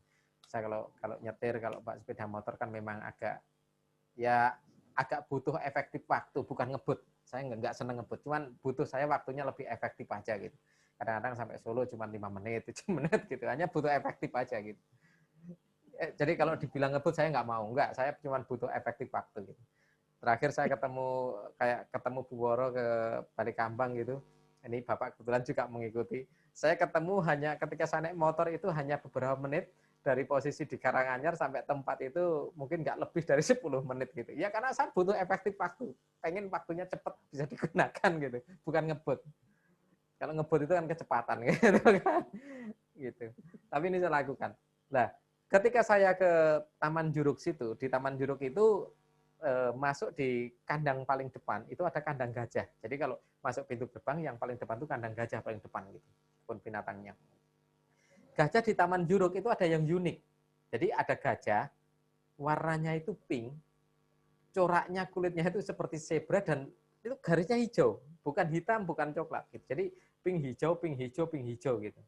Itu di area kandang gajah itu, di kandang gajah situ. Pak Dahlan percaya kalau ada gajah berwarna itu Pak di Juruk sini Pak? Nggak percaya. Nggak percaya. Kenapa nggak percaya kira-kira Pak? Belum lihat. Belum lihat. Oke. Okay. Yang menjadi dasar ketika tidak percaya, gajah seperti apa yang Bapak percaya secara warna? Warnanya abu-abu. Abu-abu, coklat, agak hitam gitu. Itu rasional dan bisa dipercaya gitu. Sebagian besar orang percaya. Bahkan kalau kita bilang ada gajah berwarna putih, itu pun masih belum banyak yang percaya. Dan itu ada. Ada. Ketika saya bilang itu gajah warnanya pink, garisnya hijau zebra, itu di Taman Juruk ada. Kenapa Bapak tidak bisa percaya atau Bapak merasa bahwa itu apa iya sih? Masih terjadi wait, menunggu dulu. Di pikiran kita itu masih terjadi proses mengkonfirmasi data. Data yang masuk sebelumnya tidak pernah melihat ada bentuk gajah yang seperti itu. Sehingga karena tidak ada data di dalam pikiran kita tidak percaya masa iya ada gajah seperti itu. Selama ini kita punya data, salah satu itu namanya belief system atau keyakinan. Kalau mendungnya gelap, ini paling bentar lagi hujan. Wow, anginnya sudah ada aroma-aroma air, ini mendungnya gelap sekali, bahkan halilintar sudah menyambar dan lain-lain. Ini kita punya keyakinan atau belief system kalau ini akan hujan. Itu yang tertanam di kita. Tapi tidak selalu itu akan hujan. Walaupun kita yakin akan hujan, kalau mendung gelap tapi belum tentu itu akan hujan. Belum tentu hujan kenyataannya atau realnya. Tapi kalau misalnya dibilang seperti ini panas, matahari terik sekali, panas begitu terasa siang hari, angin begitu terasa panas, terus tidak ada mendung, langit begitu cerah misalnya, lalu dibilang ini bentar lagi hujan gitu. Saya yakin orang yang ngomong gitu bisa ditabokin banyak orang, Pak. Gila aja lo berpikir, masa panas begini bilang mau hujan gitu. Kenapa terjadi seperti itu? Karena belief sistemnya tidak akan mempercayai. Belief system yang sudah tertanam atau keyakinan yang sudah dalam pikiran tidak berkata demikian. Karena kalau panas sedang terik itu tidak mungkin hujan. Loh, kalau Tuhan mau turunkan hujan, bisa aja hujan sebenarnya. Bisa terjadi. Kita ini misalnya di daerah yang tidak pernah terkena banjir. Hujan deras, aman. Apapun deras sekali, aman. Hujan 5 hari 5 malam, aman aja udah. Yang penting punya sembako, udah pokoknya. Aman pokoknya. Oke, setelah itu air mulai naik, banjir. Itu kita masih bisa tidak percaya kalau itu banjir. Wah, itu mungkin ada selokan yang kesumbat ini, makanya terjadi seperti ini. Padahal memang airnya banjir, memang debitnya udah nggak cukup. Kenapa kok tidak percaya kalau ini banjir? Dia tidak percaya karena banjir, karena di dalam belief system yang sebelumnya sudah tertanam kalau di situ tidak pernah banjir. Lupa kalau dulu yang jualan properti bilang kalau di sini bebas banjir, banjir bebas masuk begitu aja sebenarnya. Nah, ini bisa terjadi. Kenapa? Karena tidak sesuai dengan belief system kita. Sama halnya dengan misalnya ada teman, salah satu teman anak saya waktu itu dari kecamatan lain main ke rumah. Dia main game pinter. Main game di komputer itu pinter, di laptop pinter. Jadi seperti ketika dia sudah sangat biasa. Terus ibu-ibu wali kelas wali siswa ketika kumpul di sekolahan, ada pengajian di sekolah itu saling ngobrol. Anakku komputer aja nggak tahu, ibunya si anak tadi bilang seperti itu. Kenapa dia bilang bahwa anaknya tidak tahu komputer? Karena di rumah anaknya tidak pernah pegang komputer. Anaknya di rumah ya fine-fine aja, dia mainnya selain yang komputer, memang tidak pernah mengenal komputer. Tapi di luar pinter komputer dan pinter main game, main PS itu pinter. Ibunya tidak percaya. Kenapa? Karena di rumah tidak tampak pernah pegang komputer. Beliau tidak percaya karena belief sistemnya sudah tertanam dengan keyakinan yang ada. Kalau di kelas manajemen, ketika saya mengisi leadership, saya mengisi manajemen, change of management, dan lain-lain di perusahaan-perusahaan, ini yang sering saya sebut dengan yang namanya background management. Ketika manajemen memerlukan sebuah peraturan, orang tua memerlukan peraturan kepada anak, kadang-kadang ketidakdipercayaan orang lain bisa terjadi. Jadi black sound management nanti boleh dicek-cek di googling tentang black sound management gitu ya. Black sound management itu fenomena angsa hitam. Itu perubahan biasanya digunakan untuk pelatihan manajemen untuk fenomena angsa hitam. Oke. Jadi jawaban kepada Pak Iwan yang tadi kita sampaikan bahwa secara prinsip pikiran bawah sadar sampai usia berapapun masih dimungkinkan beberapa asupan. Sehingga nanti akan terjadi itu grafiknya modelnya seperti ini. Jadi saya sering menggambarkan grafik pikiran manusia itu dengan bentuk seperti ini. Kalau ini merupakan katakan grafik atau tabel, ya, tabel tentang memori. Di memori kita itu ada memori yang isinya, oh ini memori tentang sesuatu yang baik. Oke. Lalu ada memori yang buruk. Lalu ada memori yang baik lagi yang banyak.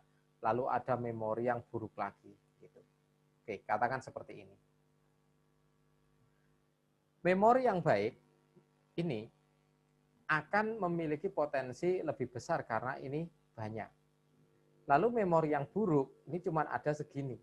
Sehingga potensi keluarnya akan sedikit. Jadi kalau kita bicara tentang dimetaforkan, misalnya dalam satu toples kita isi kelereng. Kelerengnya ada warna hitam, ada warna putih.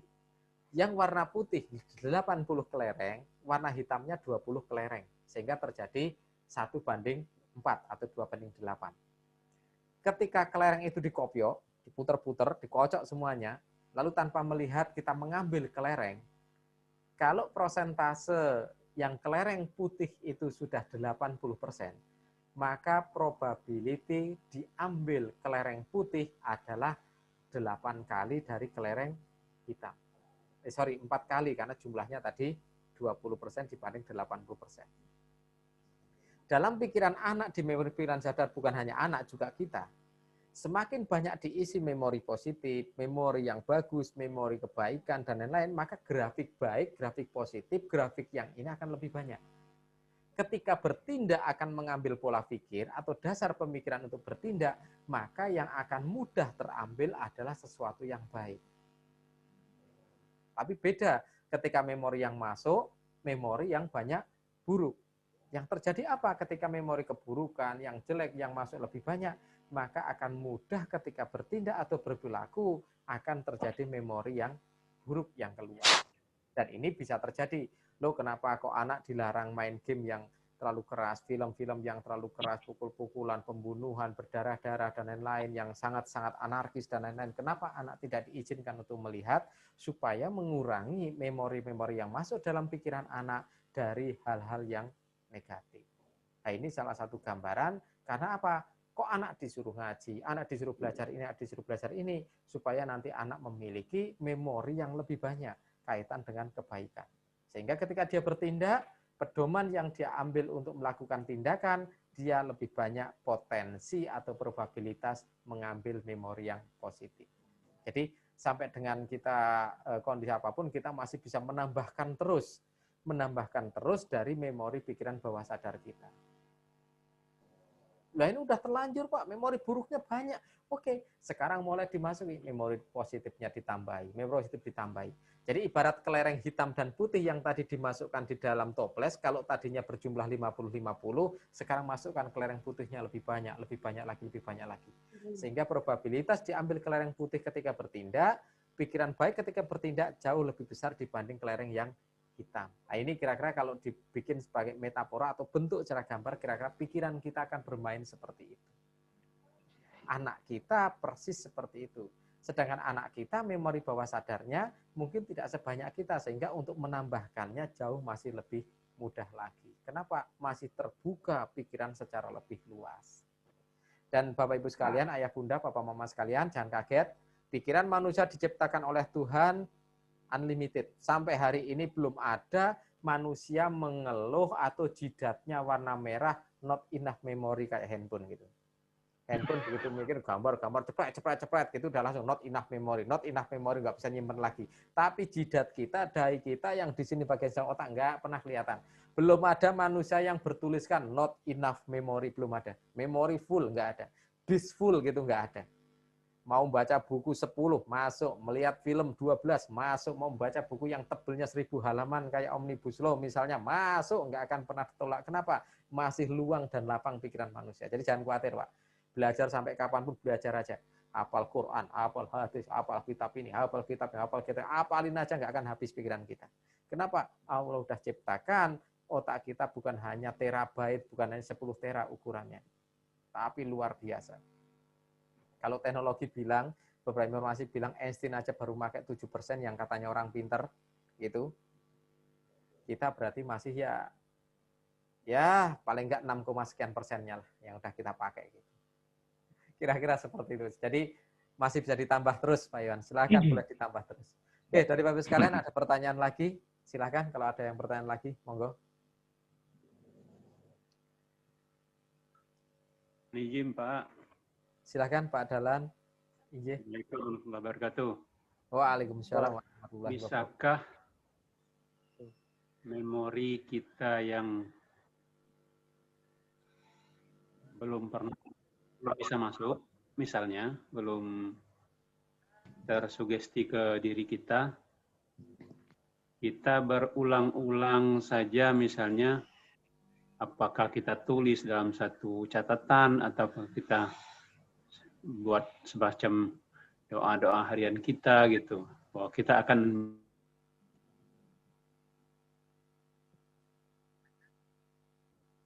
terputus Pak Dahlan. Mungkin sinyalnya agak mahal di sana. Besok beli sinyalnya double, Pak.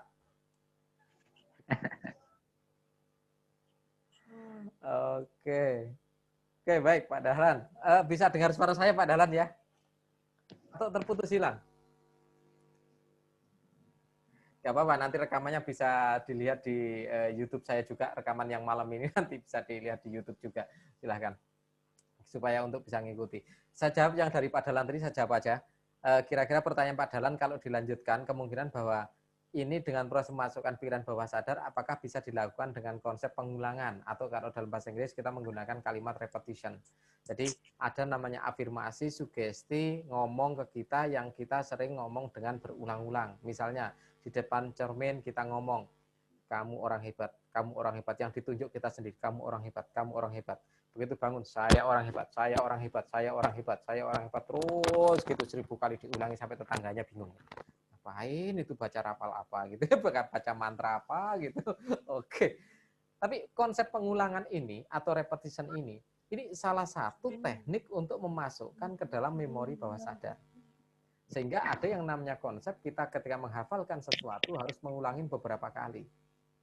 Konsep behavior itu pengulangan sampai dengan 21 sampai dengan 27 kali. Jadi kalau misalnya kita melakukan sesuatu hal yang sama persis dengan cara sama persis sampai dengan kita kisaran di 21 sampai 28 kali, maka itu akan menjadi sebuah sesuatu yang biasa untuk kita. Kenapa judul buku saya 21 hari lejikan potensi anak? Salah satunya karena 21 itu angka pengulangan yang sering digunakan. Ini kalau di tempatnya Pavlov ketika dia melakukan sebuah riset yang dia lakukan penelitian terhadap sapi, itu ketika dia mendengar suara lonceng dan langsung akan terjadi keluar air liur dan dia akan makan, membutuhkan pengulangan kira-kira 21 kali. Jadi kalau kita belajar tanda tangan, belajar mau ganti tanda tangan, kita harus mengulangi paling tidak sampai 21 kali, sehingga tanda tangan itu nanti nyaman kita lakukan dengan yang baru. Kalau kita mau menghafalkan sesuatu, diulangi 21 kali, niscaya akan hafal. Ini yang tadi tanyakan Pak Dahlan tadi, bahwa repetition akan masukkan ke dalam pikiran bawah sadar. Jadi bisa dengan konsep pengulangan walaupun itu hal baru. Nah, konsep-konsep seperti ini pengulangan sering saya lakukan ketika saya membuat audio terapi. Jadi ketika saya bikin audio terapi, ada kalimat-kalimat tertentu yang nanti akan dilakukan proses pengulangan. Kenapa kok pakai pengulangan? Karena pengulangan ini adalah konsep yang paling bagus untuk memasukkan ke dalam pikiran bawah sadar. Oke, jadi ini kira-kira jawaban yang tadi Pak Dahlan tanyakan. Oke, baik, silakan kalau ada yang lain lagi yang mau ditanyakan, silakan Bapak Ibu sekalian. Silakan. Pak Dahlan tadi bisa mengikuti nggih suaranya? Walaupun terputus. Oke, baik, baik. Oke, Ya, untuk bisa. yang lainnya? Bisa mengikuti. Baik, baik. Untuk yang lainnya silakan kalau ada pertanyaan.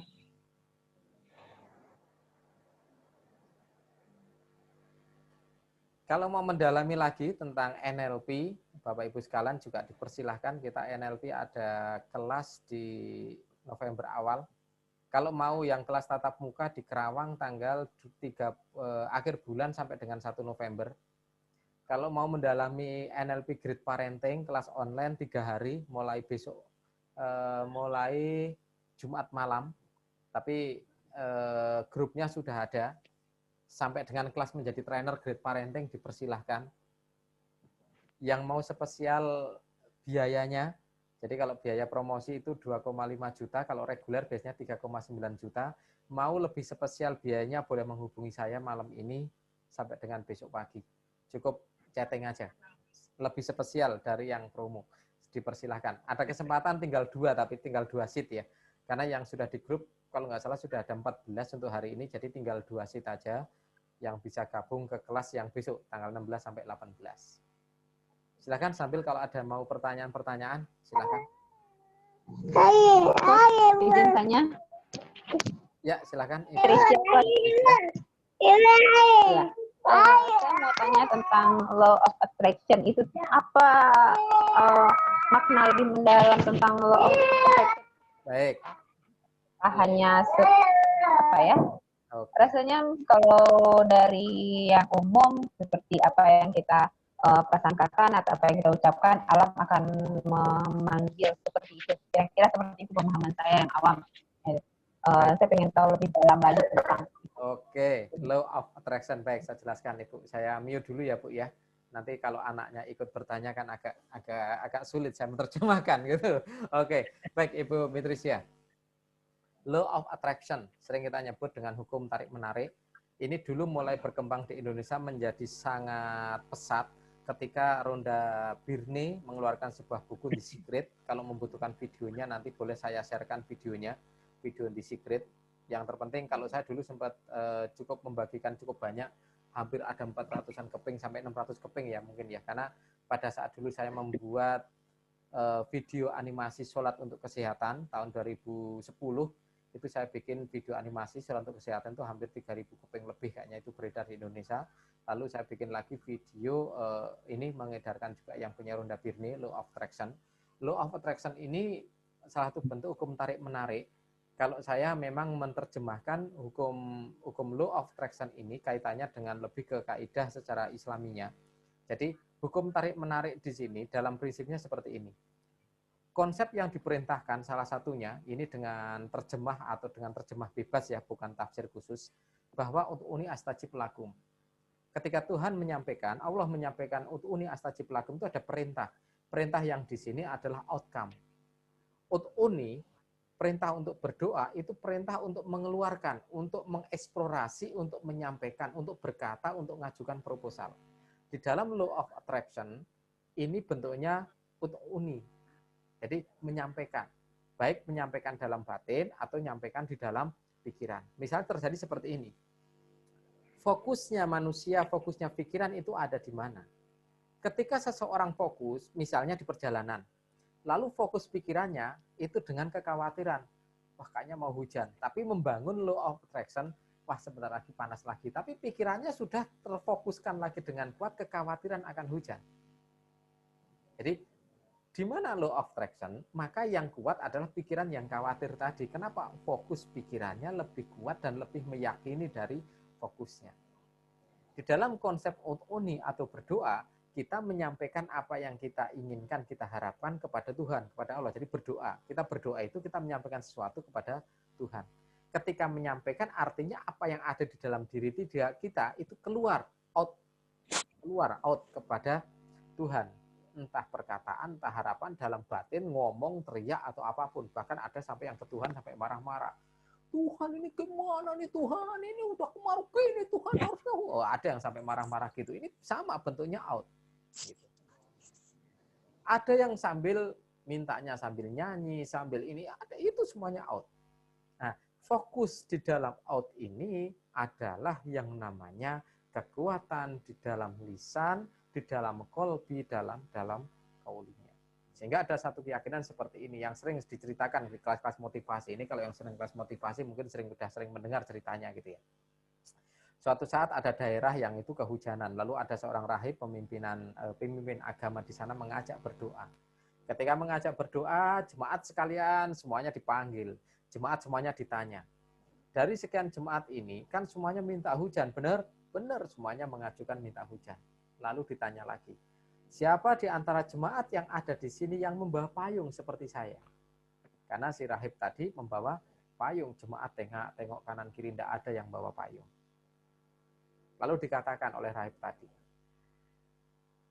bagaimanapun Anda kusuk dalam berdoa, Anda memerlukan sebuah keyakinan. Anda memerlukan sebuah keyakinan.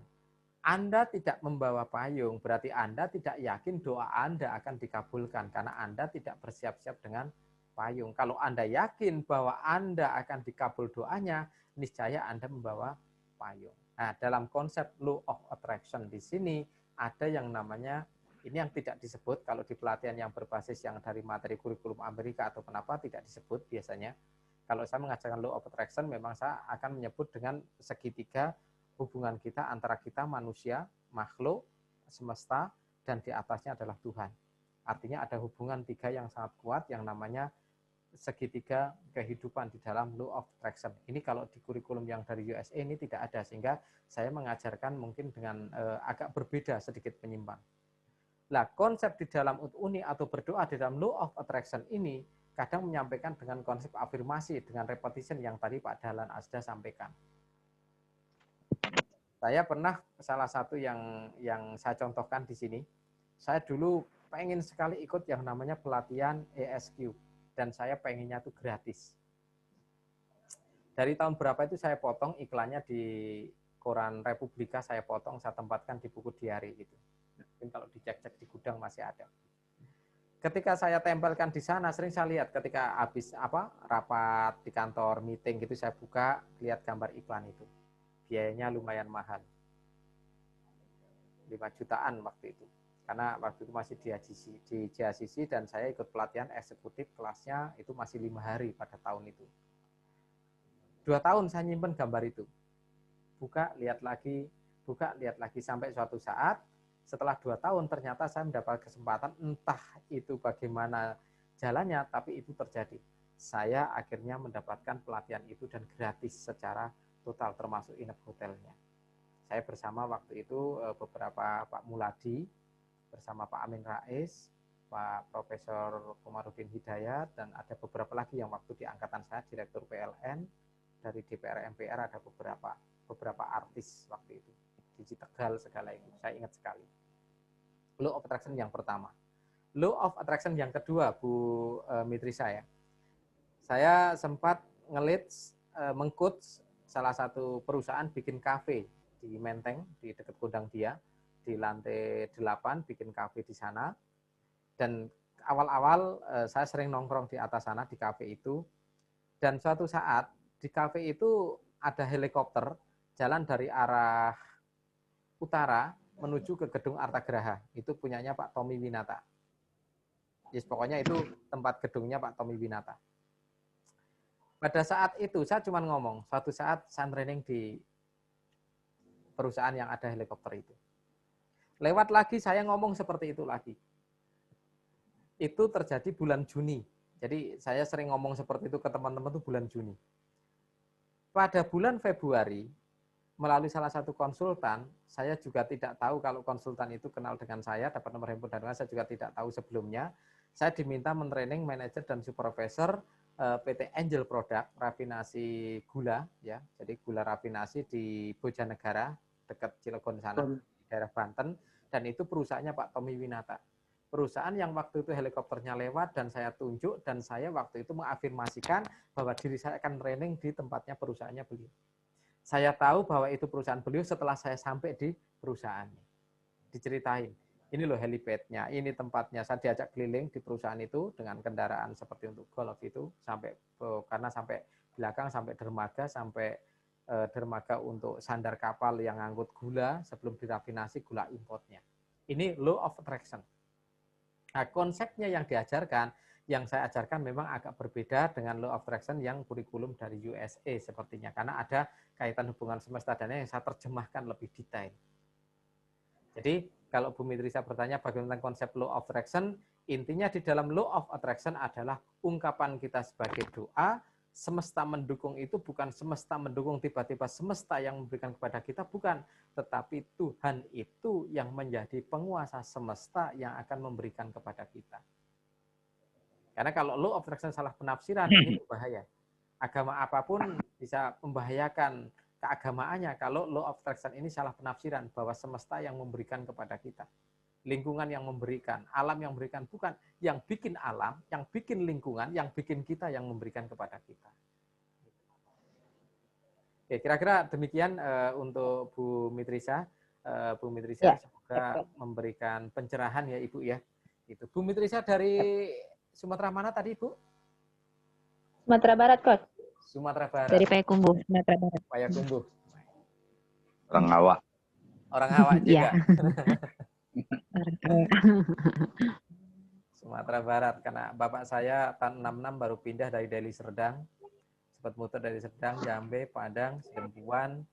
Bapak saya keliling tahun 66 baru balik ke Jawa, terus 10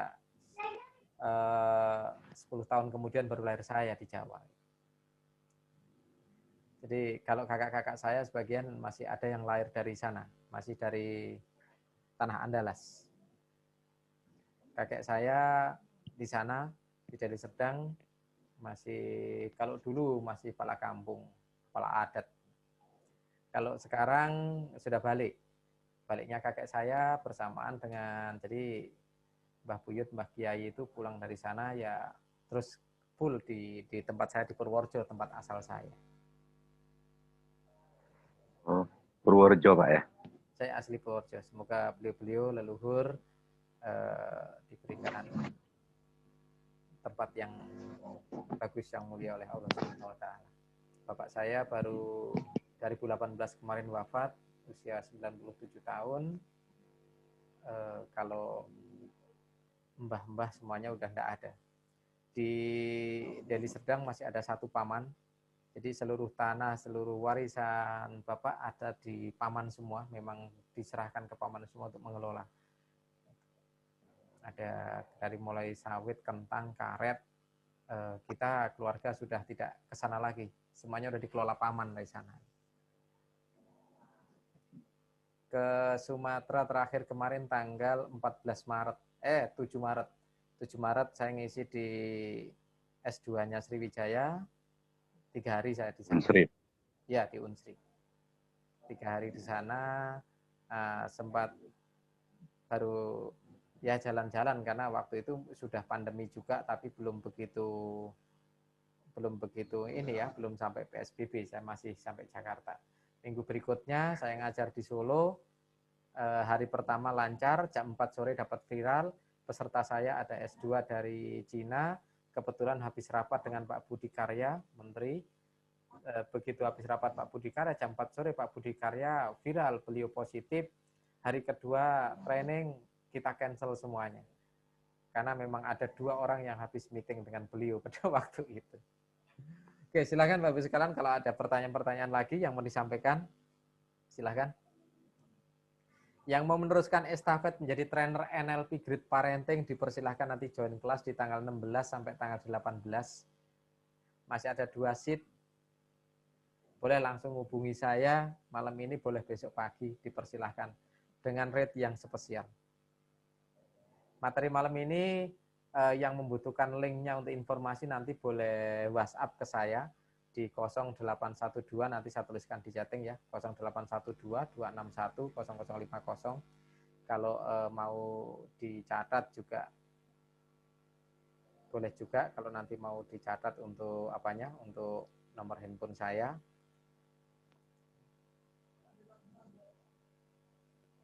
Kalau alamat Pak Ian di mana Pak?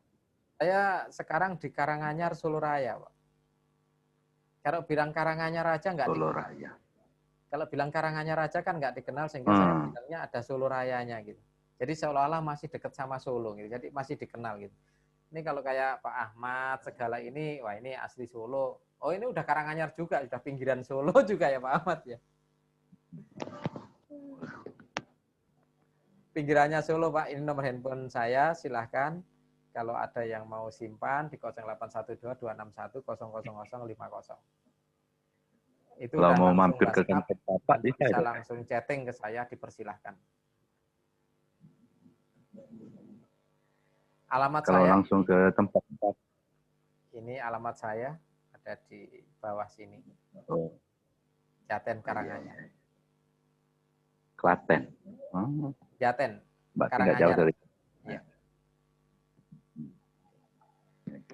Silahkan Bapak Ibu sekalian, kalau masih ada yang mau disampaikan, ada yang mau ditanyakan, dipersilahkan.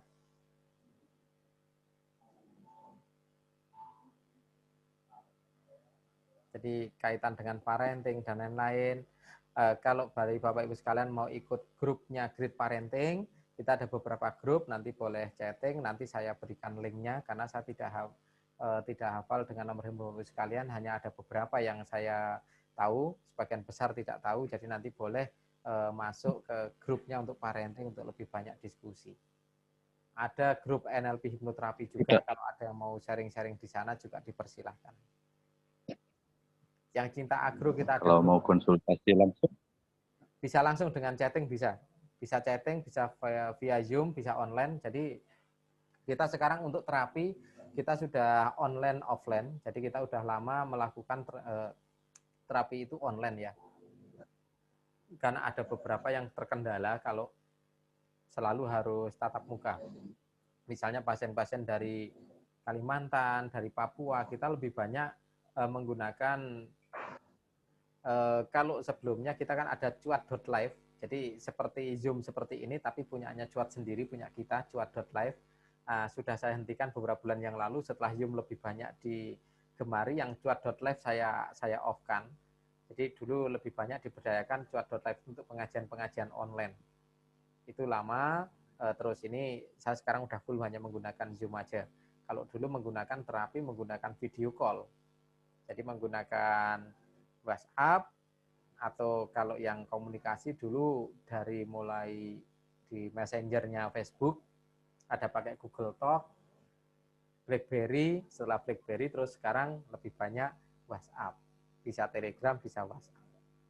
Jadi kita bisa online, bisa offline. Jadi konsultasi atau terapi tidak harus datang ke klinik kita, tidak harus datang ke tempat saya, bisa lewat langsung udah. Kita udah digital model, artinya kita sudah menggunakan konsep-konsep digital dan beberapa teknik sudah kita rubah, baik nanti kaitan audio terapi juga sudah bisa langsung. Jadi kita tidak harus tatap muka. Tapi kalau untuk yang di Solo Raya lebih mudah tatap muka, yang dekat-dekat lebih mudah tatap muka.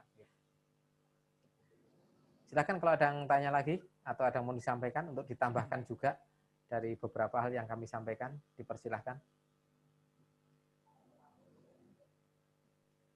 Baik, kalau misalnya dirasa sudah cukup, kalau ada pertanyaan lagi nanti juga dipersilahkan kalau mau chatting langsung dengan saya di 0812 261 0050. Kalau misalnya ada suatu hal silahkan bisa langsung WhatsApp saya, langsung chatting begitu aja. Handphone saya aktif full 24 jam, jarang sekali mati. Jadi jarang sekali handphone saya non-aktif. Jadi sampai jam 1 malam, jam 2 handphone aktif, orangnya tidur. Jadi kan kami kesan nungguin handphone, nggak, handphonenya sih aktif terus. Jadi kalau ada pertanyaan, ada apa, masih masuk terus. Saya besok bangun tidur baru baca lagi. Karena kemarin beberapa periode saya sudah menjalankan solusi jiwa, itu biasanya jam 10 malam sampai jam 12 malam lewat medsos, ada lewat Facebook, lewat apapun, dari orang mana saja, dari Malaysia, Indonesia, Timur Leste, dari mana konsultasi, itu solusi jiwa. Biasanya kita buka konsultasi online, itu tapi jarang yang sampai terapi, sebatas konsultasi. Semalam bisa melayani sampai dengan 12 sampai 15 orang. Terus 3 tahun terakhir saya sudah mulai kurangi karena saya harus mulai banyak aktivitas yang banyak fokusnya, konsentrasi juga ke beberapa hal, sehingga yang kegiatan sosial yang solusi jiwa sekarang kita rubah dengan yang sharing-sharing seperti ini. Yang untuk personal solusi jiwa bisa japri, tetapi dengan waktu ya pokoknya berkesesuaian. Asal waktunya berkesesuaian bisa. Oke, saya rasa untuk malam ini bisa kita cukupkan ya. Malam ini terima kasih Pak. Terima kasih sekali atas support teman-teman untuk belajar Bapak Ibu sekalian, Bunda sekalian. Saya mohon maaf banyak kekurangan yang kita sampaikan, hal-hal yang mungkin perlu ditambahkan saya mohon maaf yang Jazakallahu khairan. Amin. Semoga malam ini bisa istirahat dengan nyaman, damai, besok pagi bangun dengan sehat, fresh, kegiatan lancar, dimurahkan. Amin amin. Ruah halalan thayyiban, berkah untuk keluarga, berkah untuk saudara. Ya ruah monitor enggak? Dan semoga anak-anaknya juga menjadi anak-anak yang baik, anak-anak harapan orang tua. Rabbi habli minasyolihin, Rabbi habli minasyolihin. Allahumma amin. Dari saya kita cukupkan. Wassalamualaikum warahmatullahi wabarakatuh. Boleh videonya dibuka, kita screenshot bersama. Kita screenshot bersama dengan logo cuat. Videonya boleh dibuka sebentar, mohon izin. Tinggal 17, tadi sekitar 26 kalau nggak 27. Nggak apa-apa, tapi kita screenshot bersama yang videonya bisa muncul. Oke. Baik, 1, 2. Oke, screenshot bersama boleh diberikan yang terbaiknya. Oke.